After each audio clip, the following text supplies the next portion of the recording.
5 trades to push the Royals over the top as they look to secure their first playoff berth in nearly 10 years. Hey, what's good, y'all? It's your boy JD6 here. I'm with my man. Shout out to KC Sports Authority. Make sure y'all go check that podcast out, man. You heard the man.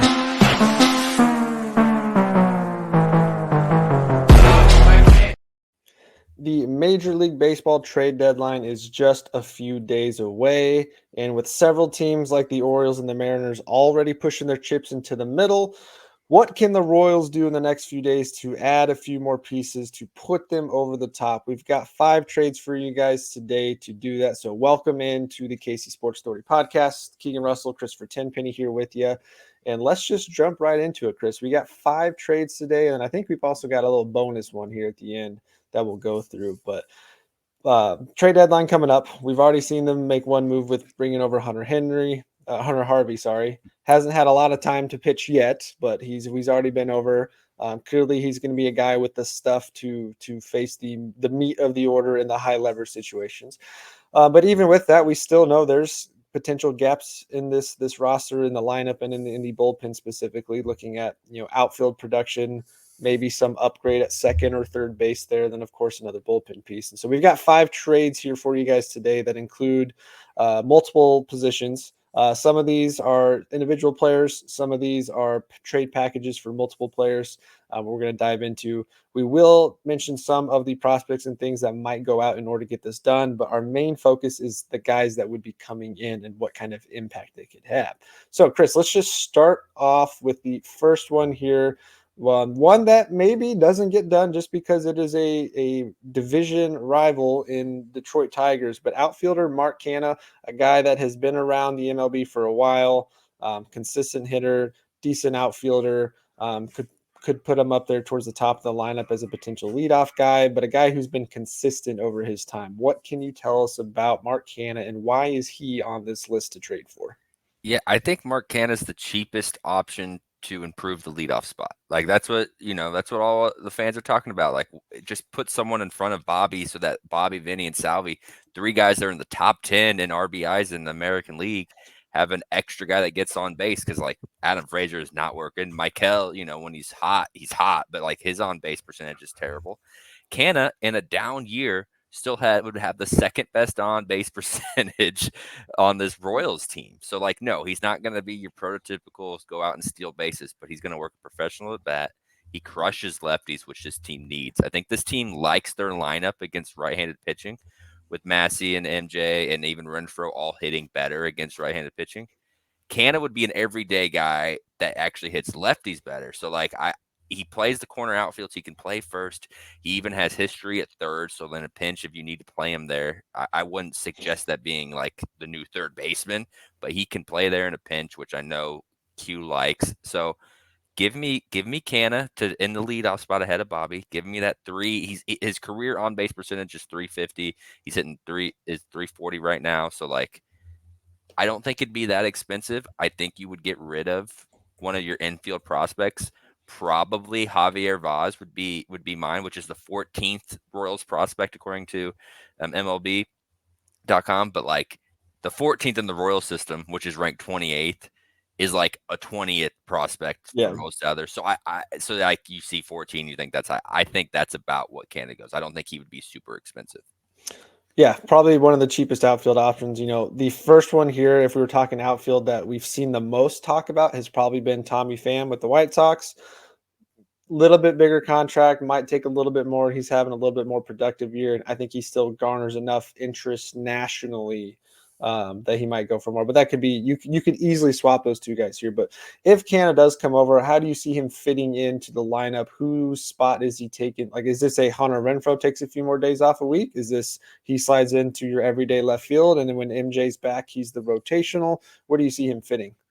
I see him like 100% starting against lefties, so that MJ's out, and then I think he kind of just fits in like.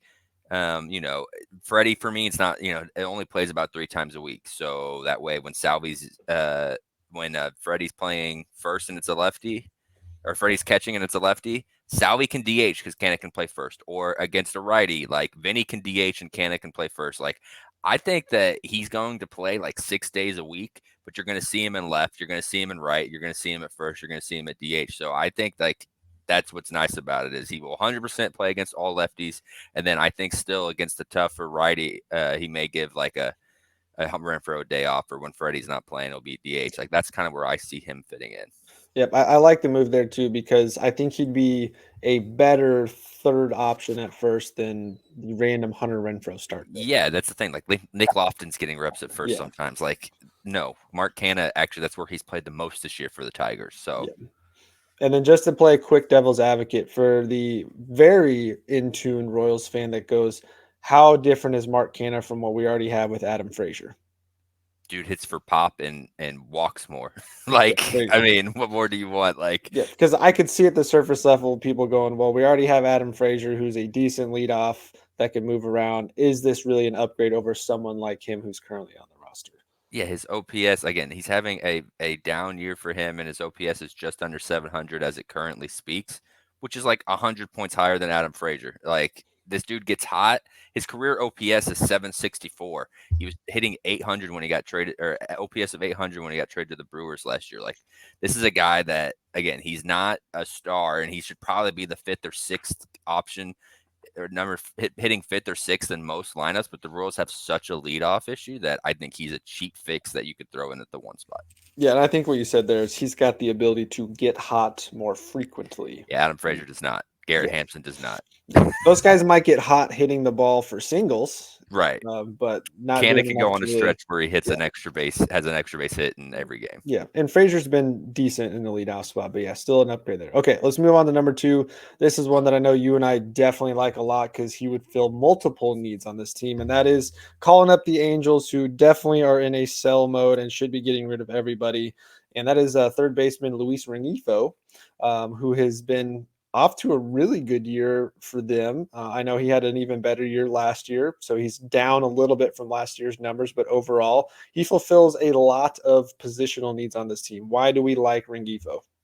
Because he can play the entire infield. He's a switch hitter, and he's hitting 308 this year. Like that's what the Royals want. Like he's not a huge walk guy. He is a swing.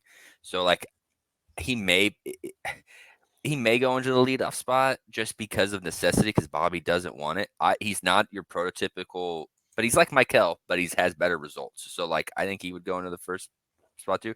He's got flexibility. I think you could probably even throw him in left if I have seen that correctly. I think the Angels have done that before. I guess only one inning this year, but in the past they've used him more in Mhm. right field. But yeah, he's a good hitter, and that's what the Royals desperately need now. He's just going to be a little more expensive. Yeah, he'd immediately be one of your top 3 hitters as far as average and at bats because yeah, he'd be there at the top.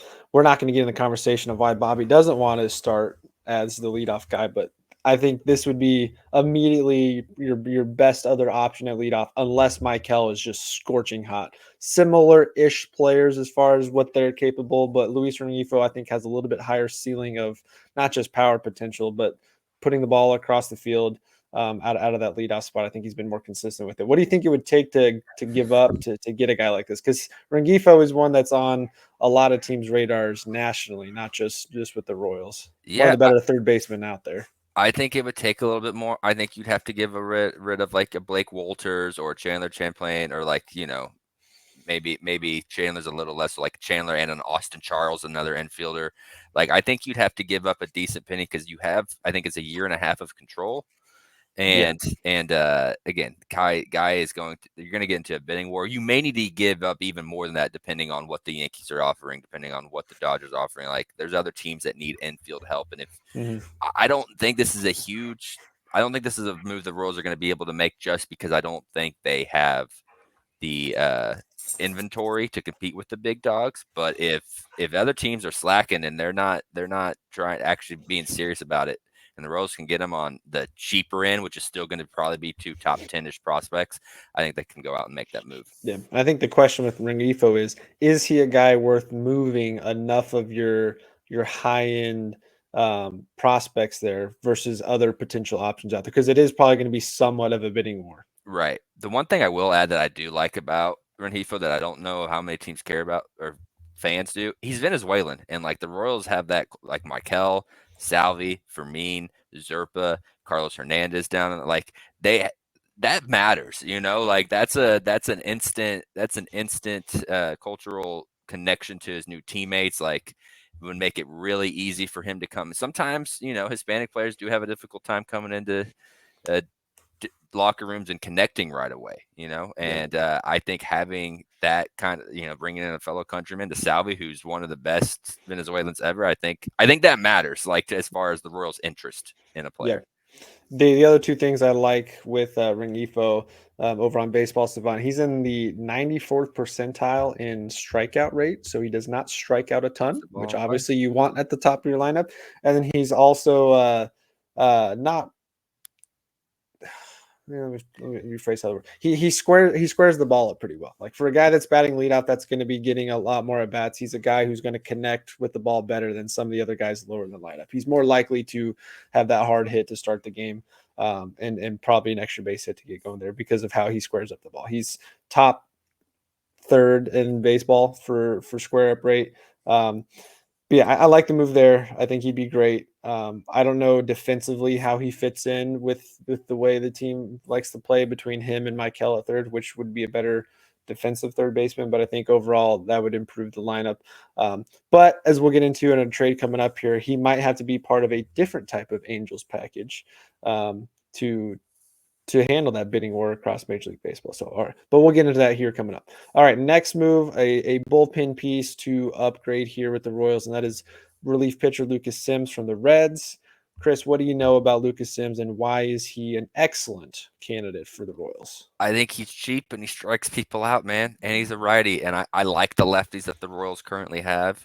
So I'm looking more for a righty. That doesn't mean, again, we'll get to lefty later, that you can't try to go get some top end lefties. But if I'm just picking a cheap bullpen arm, give me a righty that strikes people out, and Lucas Sims does that. I mean, he's striking out 10 per inning. That his career is 10.6. He's got a 3.71 ERA, and I think he'd be cheap. I think you could literally throw like some double A pitcher in your prospect, whether that's like a Steven Zobak, or if they want a position player like a Peyton Willis or a Daniel Vasquez. Like I don't think it would take someone that the Royals think is going to be a true impact player down the road to get him, because he's a rental. He's a true rental. He's a reliever. You're not going to go out and get the closer, but he kind of fits that seventh inning mold, and I think the Royals need that.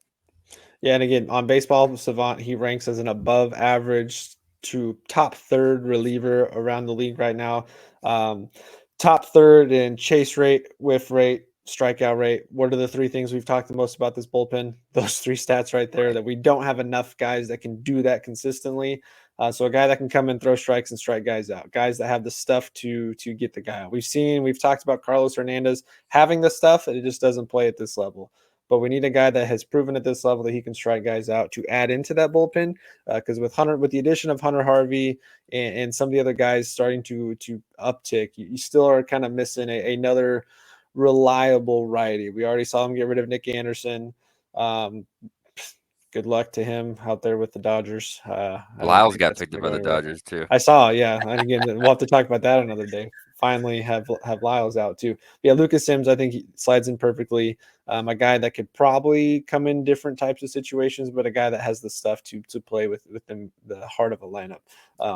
Simple one there, yeah. Probably won't take a lot. The Reds they're still within playoff contention, but they're the NL wild card. There's like 12 teams that are still in it, so they have 24 to 48 hours to decide, do we compete now or go for later? And a bullpen piece for them long term, for their long term plans, probably isn't going to make or break their future. So easy one to move on. Okay, let's go back to the team we just talked about a few minutes ago in the Los Angeles Angels. This one's a trade package fulfilling two different positional needs. Obviously, their relief pitcher Carlos Estevez, probably one of the biggest names left on the trade market in the reliever spot. High leverage guy that can come into a high leverage situation. He's got experience in the back end of a bullpen. A guy that's going to be in somewhat of a bidding war to go get, because he is one of the better relievers on the market. But you pair that up with also their outfielder Taylor Ward, a guy that you've been high on for most of the season, despite the last 6 weeks he's been rough at the plate, but a guy who's got double-digit home runs, so he's got some pop. He's done that in multiple seasons. He can play the corner outfield spots, rotate around. A guy that still would come in and give you a more consistent at bat. What do we like about this package? And is there a package the Royals could put together that could pull off getting both these guys? Yeah, we like it because, like, again, Ward's kind of like Canna, only I think even though he's down and now a little better and an extra year of control, which is important. And then Estevez would actually become your closer. Like, he has closer experience. Like, he's the guy that you instantly put in the back end. So that way now you can solely do matchup stuff with Harvey and MacArthur and Zerpa and the rest of the pen. So, like, he's the main prize. Like, I think it's going to be a bidding war. I think if the Royals tried to package this, which I think is a popular probably conversation the Angels are having with other teams as well, it's going to take a lot. Like, I think you're going to have to send out a Drew Waters, a Ben Carduna, maybe even a Gavin Cross, or like, you're going to have to send out a couple top five prospects in your system, and probably a player that's ready to step into the major league team right now with some control, like a Drew Waters, like a Nelson Velasquez. Like, someone like that is going to also go with these prospects, and then maybe even a player to be named later. Like, it's going to take a serious package. But out of those names I just said, like, outside of some nice depth, who do we like? We like where this rotation is right now. Like, Carduna, I like a lot, and he's probably going to get his cup of coffee next year if he keeps progressing the way he is. So that one would kind of suck. But outside, like, you're going to have to feel some pain. And outside of him, which is your number 2 overall prospect, like, I'm okay with giving up Waters. I'm okay with giving up Malzacado, Barnett. I don't want to give up Blake Mitchell. That's some kind of my no-go, and I don't think the Royals do either. But, like, even if they said Blake Mitchell, like, if it helped the Royals for the next couple of years, I think it'd be okay with it. Yeah, both they fill two needs: outfield production, as well as back end high leverage bullpen piece. I look at this move as probably of all the big potential trade package, which just said we've got a bonus one here at the end. That's a bigger trade that would take a lot more. This is probably one that would take the most. Yeah, you're talking those two guys that are probably top 7 prospects: Drew Waters, Nelson Velasquez, Nick Prado, some throw-in stuff.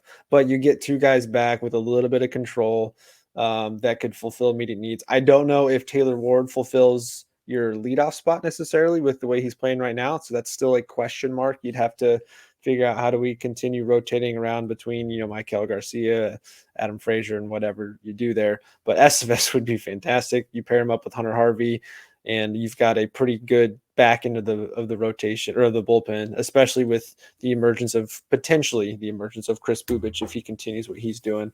But yeah, it's gonna take a little bit. I think this is a trade that would, even though he's not a starting pitcher, it would take me back to the trading for Ben Zobrist or Johnny Cueto. You had to give up some high-end pieces there. You traded out Sean Manaea, who for the next several years after that became a quality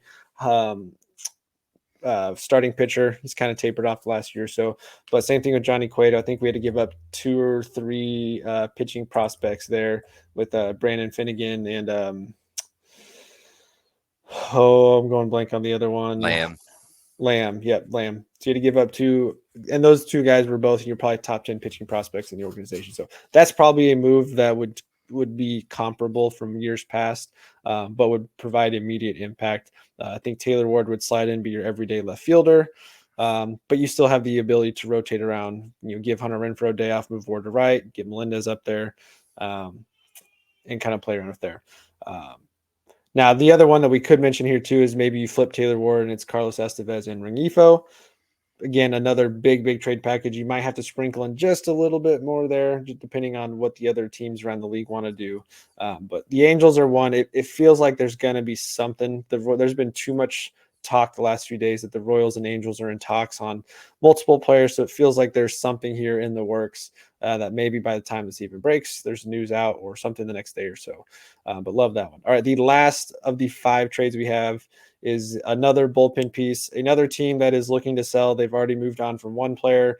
They've moved on a starting pitcher in the middle of the season that they picked up last year. But that is the Tampa Bay Rays. They've got 2 guys in their bullpen that have been linked to the Royals. Most notably, probably Jason Adam, not only because he's pitched here before, but just because of the type of pitching style he has really fits in. But then the other guy, Pete Fairbanks, who's mostly their closer right now, would also fit here. So I've listed both of these in here, not as a 2-for-1, like we're getting both in exchange for something, but both guys on this team are very potential candidates. What can you tell us about these 2 guys? They strike people out, especially Fairbanks, and like he went to MU, which I know always hits a chord. Like people like that when local guys come to town. So I mean, Aaron Crow was only good 1 year, but people love him because he was a Missouri boy. But he steps into that closer role too. He's kind of had an up and down series, but he has experience. He strikes people out, and he tells you how it is. Like when he blows up, he isn't going to like go just type in Peter Fairbanks press conferences and you'll see some wild statements. So he'll be a fun clubhouse guy. Like that's who I want. Adam's also a local kid. So that will also be fun. So I'm okay with either one of those guys. I don't know if Adam can quite plug into the closer role just because he doesn't have the experience. But he's probably going to be a little cheaper. But I don't think either of those guys are super experienced. I could literally see the Rays like taking like McMillan or Klein, like just doing Just kind of flop bullpen potential. a control swap. Yeah. They swap their expiring bullpen guys for guys that have 5 years of control in the bullpen. So I don't think that'd be much to get him. Yeah, Fairbanks would be fun. He's got a lot of energy and passion out there, a lot of excitement. He ranks relatively high in barrel percentage, which the last couple of weeks there's been a lot of home runs going out from relievers late on 2 strikes, getting guys squared up because we just don't quite have the strikeout stuff. And Fairbanks is a guy that has that top half in strikeout rate. And he's got some good velo, but yeah, high energy. Jason Adam, I would also like. I think he's been pretty reliable and consistent. So he's a guy you could toss out there 5th, 6th, 7th inning when you need something to just kind of bridge the gap and trust him to bridge the gap. So I like both of those there. Easily would upgrade bullpen immediately. Fairbanks might cost a little bit more. I think that's more just brand recognition and name. But Jason Adam would be a great steal. It also feels like there's a Rays trade that's going to happen. I think the Royals are very consistent at trading with teams they have deep connections to, whether that's the Rangers now with Chris Young in the front office. The Braves seem to make a trade every single year under the Dayton Moore era, and we've had a trade almost every single year with JJ Piccolo already. And now the Rays with the connection with Matty Q. Not the first time. There's actually another Rays player I'd like to trade for, and I know we don't necessarily need another lefty, but I'd love to see them trade for Garrett Clevenger. Another local kid, went to high school with him. Lawrence, same class as me. Would love that. He's had a pretty good season on the numbers as far as if you dive into the deeper stats. His numbers aren't the best at face level, but a lefty that can strike guys out in higher leverage situation. I wonder how much Kansas City talk is in that clubhouse, in that bullpen. I mean, when you have Fairbanks, Clevenger, and Adam out there all talking about the best barbecue spots in Kansas City or something. Yeah, so let's make a trade happen with the Rays. Let's load up on KC talent and get some of these guys back. But so those are our 5 trades that we feel could push the Royals over the top as they push for their playoff chances. Right now, they're still sitting in the wild card spot, holding on to that, with the division still within reach for sure. As Cleveland starts to kind of come back to terms with the rest of the league, their hot start they were going, starting pitching has kind of cooled off. But Minnesota's still playing pretty well, and honestly, Detroit's not that far behind. So those are those 5 trades. However, we do have one bonus trade. We thought we'd throw out one trade that would be a little bit bigger of a move that might really take multiple pieces to go all in for this year, because both of these guys are coveted around the league, and not the trade that most people would think. As we're looking at the Miami Marlins, there's been a lot of talk on Jazz Chisholm. we could have gone that route here. I think that's an even bigger move because you've got the top teams in the league looking at Jazz Chisholm that have more pieces to move. But let's go with Marlins closer Tanner Scott, of course, and then the outfielder / DH guy Brian De La Cruz. We've talked about both these guys before throughout the season. De La Cruz would be a solid power bat in the lineup. He'd immediately be your top 3 best home run hitter. Statistically with Bobby and Salvi, a guy that would probably play a little bit more DH in the outfield. He's not the best of outfielders defensively, and Royals don't want to give up too much defense. So he'd be a guy that would rotate in DH wise, which would definitely help. When Salvi's playing behind the plate, he'd be your everyday DH.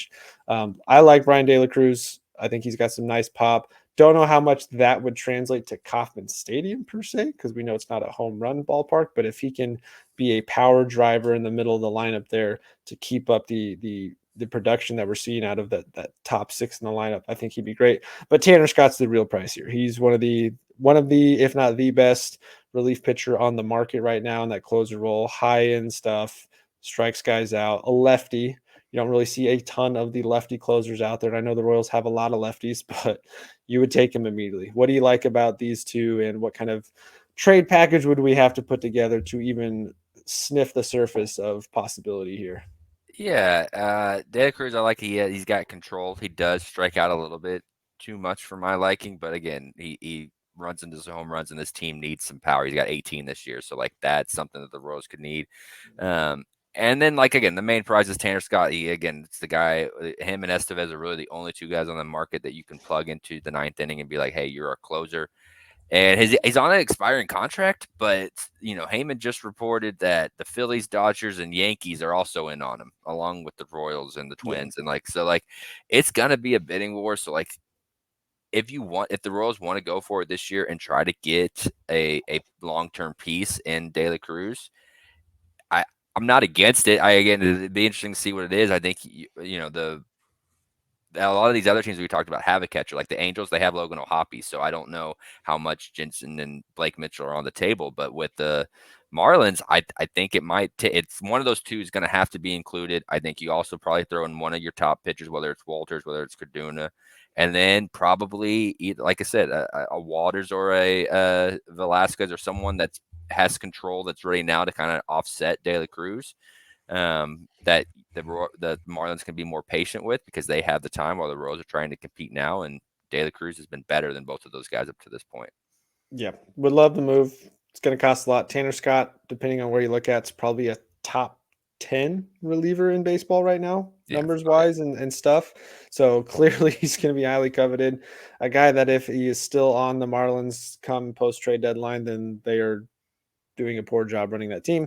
But he's a guy that's going to command a lot on the open market. And those 3 teams you mentioned all have more to possibly give up. Maybe their prospects don't quite rank with where the Royals are, because Royals have some high-end prospects, but those teams are capable of adding more to give up to get a guy like that. But yeah, that's our bonus trade. There's plenty of other moves out there that we could talk about. Again, we could talk about the Jazz Chisholm. We could talk about a guy like Lane Thomas from Washington.